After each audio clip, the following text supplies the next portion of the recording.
Halo anak-anak, selamat berjumpa kembali bersama saya Ibu Maria. Pada video kali ini kita akan belajar bab 6 teks pidato. Di sini kita akan belajar tentang pengertian pidato, ciri, struktur, fakta, data, serta kalimat ilmiah, kalimat persuasif, metode, dan cara menulis pidato.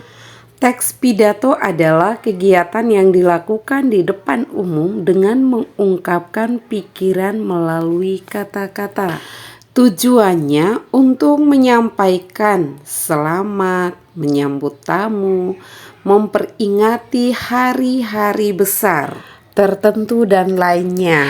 Jadi, pidato biasanya dilakukan pada acara-acara formal seperti acara kenegaraan dan acara lainnya. Acara formal yang dimaksudkan di sini adalah ketika presiden menyampaikan pidato pada saat memperingati 17 Agustus atau ketika pelantikan pejabat negara, ketika kepala sekolah atau guru menyampaikan pidato pada saat upacara bendera, saat acara-acara pribadi seperti pernikahan atau ulang tahun. Acara pernikahan atau ulang tahun, keluarga menyampaikan ucapan selamat dan harapan kepada pengantin atau yang berulang tahun. Baik, itu adalah pengertian dari teks pidato.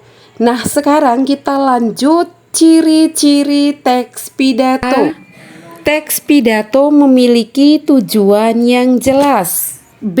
Teks pidato berisi fakta dan tidak menyampaikan pesan hoaks. C. Materi teks pidato harus objektif, bukan opini pribadi atau pendapat pribadi. D.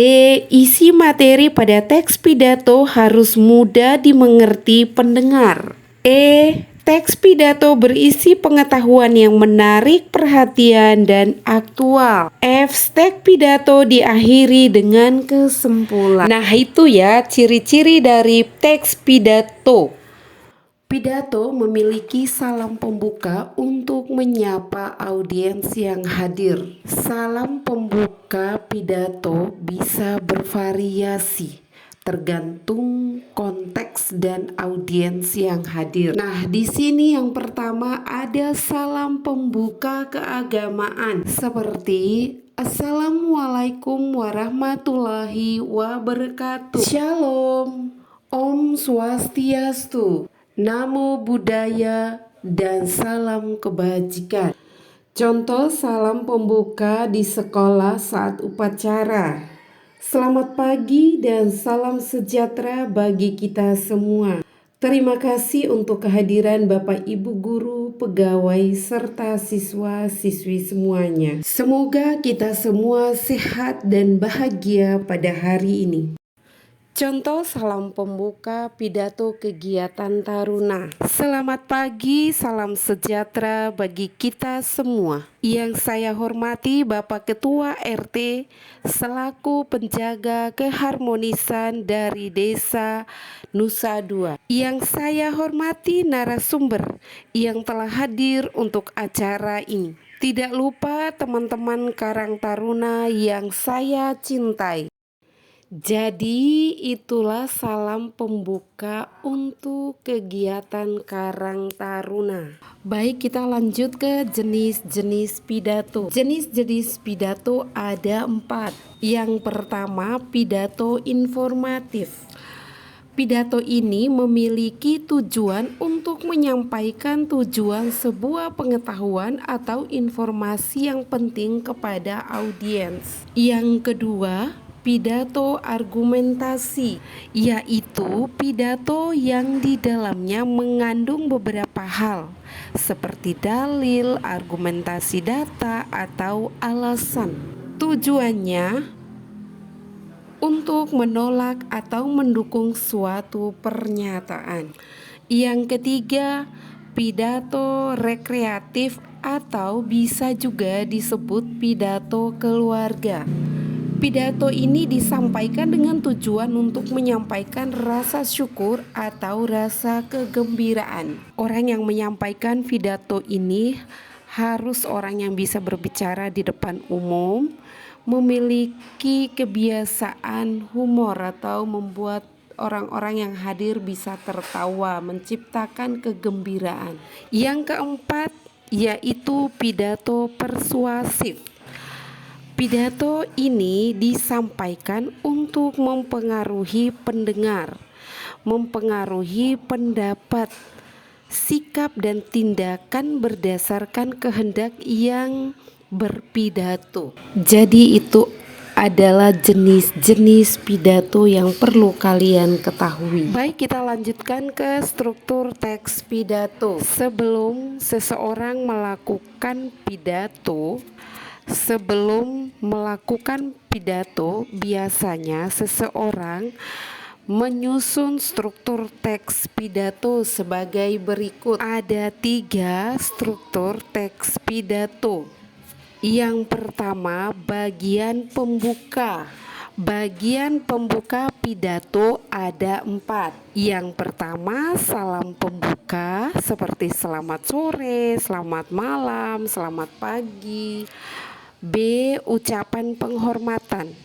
Biasanya orang yang menyampaikan pidato menyebutkan beberapa orang yang memiliki jabatan tinggi di suatu instansi.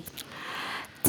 Ucapan syukur kepada Tuhan Yang Maha Esa dan juga karena sudah diberikan kesempatan untuk berpidato. Bagian D. Pengantar topik utama.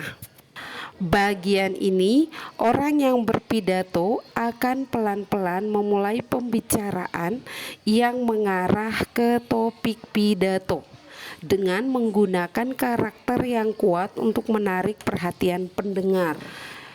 Bagian yang kedua yaitu isi. Bagian ini harus berisi mengenai informasi penting dan alasan yang meyakinkan. Dan bagian 3 yaitu penutup. Bagian ini biasanya berisi kesimpulan berdasarkan hal-hal yang disampaikan. Jadi itu adalah struktur teks pidato. Kita lanjut.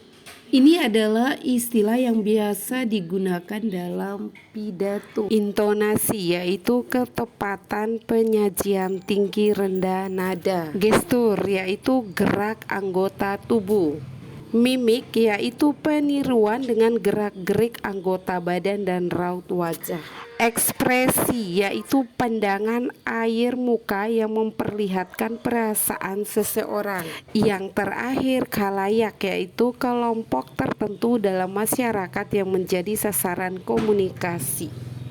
Baik, kita lanjut menyimpulkan fakta, data, kata ilmiah dalam teks pidato. Yang pertama menyimpulkan yaitu menetapkan pendapat berdasarkan uraian dalam karangan atau dalam teks yang disampaikan. Yang kedua, fakta dan data. Fakta yaitu peristiwa yang nyata terjadi, sedangkan data adalah keterangan yang benar dan nyata. Kata ilmiah adalah kata khusus berdasarkan ilmu pengetahuan atau sesuai dengan kaidah pengetahuan. Contoh, revolusi merupakan kata ilmiah dari ilmu sejarah, sedangkan lintang merupakan kata ilmiah dari ilmu geografi. Sat yaitu merupakan kata ilmiah dari ilmu kimia dan biologi. Baik anak-anak, kita lanjut mengidentifikasi kalimat persuasif. Kalimat persuasif yaitu kalimat untuk mengajak seseorang melakukan sesuatu atau memiliki pendapat yang sama. Dalam hal ini, kalimat disusun agar lawan komunikasi terpengaruh dan menuruti apa yang kita kehendaki. Ciri-ciri kalimat persuasif yaitu mempunyai makna ajakan, menambahkan tanda seru, berkaitan dengan promosi, menggunakan kata ajakan, disampaikan dengan kreatif. Selain itu juga kalimat persuasif memiliki fungsi, yaitu sebagai kalimat perintah dan yang kedua sebagai kalimat promosi. Jenis-jenis kalimat persuasif ada 4. Yang pertama kalimat persuasif pendidikan, yang kedua kalimat persuasif politik, yang ketiga kalimat persuasif advertensi. Advertensi yaitu suatu komunikasi yang digunakan untuk menyampaikan promosi pada suatu produk. Yang keempat yaitu kalimat persuasi propaganda, yaitu kalimat yang digunakan untuk mempengaruhi sikap seseorang mengambil tindakan untuk mengikuti ajakan tersebut. Metode dalam menyampaikan pidato. Ada metode menghafal, ada metode naskah, metode ekstemporan, yaitu menyampaikan pidato dibantu dengan catatan kecil yang berisi poin-poin penting atau garis besar dari isi pidato tersebut. Yang terakhir ada metode impromptu, yaitu metode penyampaian pidato tanpa berisi naskah, catatan kecil atau menghafal sebelumnya. Penyampaian bersifat dadakan. Inilah yang disebut dengan pidato tanpa persiapan. Supaya saat berpidato tidak mengalami kebingungan terhadap materi yang akan disampaikan, maka pada saat berpidato perlu mempersiapkan materi yang dibutuhkan oleh banyak orang dan tingkah laku seperti apa yang banyak orang inginkan. Dalam membuat pidato perlu beberapa hal, antara lain menentukan topik, yaitu hal pertama yang harus dilakukan, menentukan topik yang ingin disampaikan. Menentukan tujuan. Tentukan tujuan apa yang ingin dicapai dalam berpidato. Yang ketiga, memahami audiens.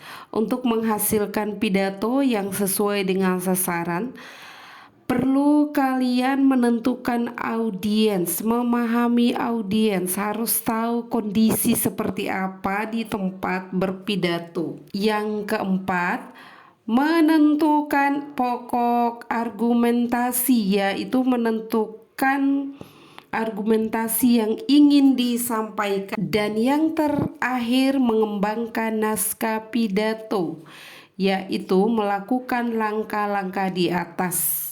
Kalian bisa memulai untuk menulis teks pidato persuasif. Kalian bisa mengembangkan teks pidato sesuai dengan struktur pada pidato persuasif serta poin penting yang sudah kalian dapatkan. Cukup sekian pembelajaran kita kali ini. Sampai jumpa di lain waktu. Terima kasih sudah menonton sampai selesai.